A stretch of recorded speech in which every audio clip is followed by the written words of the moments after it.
Mayong butang mga Cebuano ani ata karon sa SM City Cebu para mo bisita sa Motoworld na branch na mas bag-o ug mas gipadako na himutang diri sa upper ground floor at bang lang gyud sa SM Appliance Center. So, tara.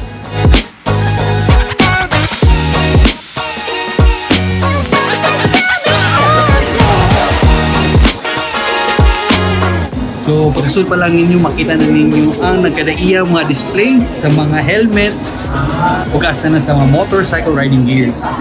Ang pinakauna yun na helmet na akong napalit kay ang LS2. So, sa pagkakaroon, nakatakaroon ko yung ni Sir Warren. Sir, unsa may mo ma-recommend sa ako na helmet, sir? First na ko ma-recommend mo, sir, is si LS2. LS2, sir, is dugay na niya sa industry sa helmet at copy na po siya. Modular helmet. Sakto sa motorcycle adventure ride. Nice. Unsa man nakanita ning LS2 sir niya kanina full face helmet? Sa kanin siya nga model, sir, is nakanindot tanin niya is lightweight na siya. Niya intercom ready, eyeglass fit system na po siya. Okay. Niya ang iyang material PPE mo ang gaan siya kay mas latest na siya nga version.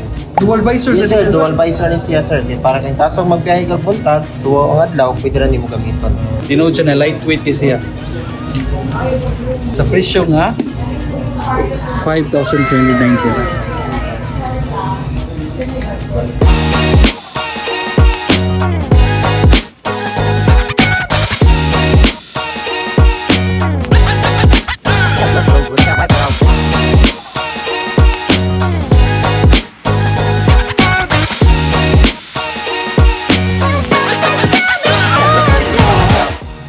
Para na guys, ang ato ang napilian ang duha ka helmet na gikan from LS2 and also gikan gyud diri sa Motoworld. Diri sa bagong branch, ta upper ground floor at man lang gyud sa SM Appliance Center. Og mapasalamatan gyud ta karon sa mga empleyado sa Motoworld diri sa ilang branch.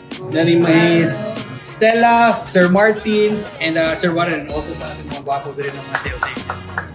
Og mga to guys, na ating pang helmets!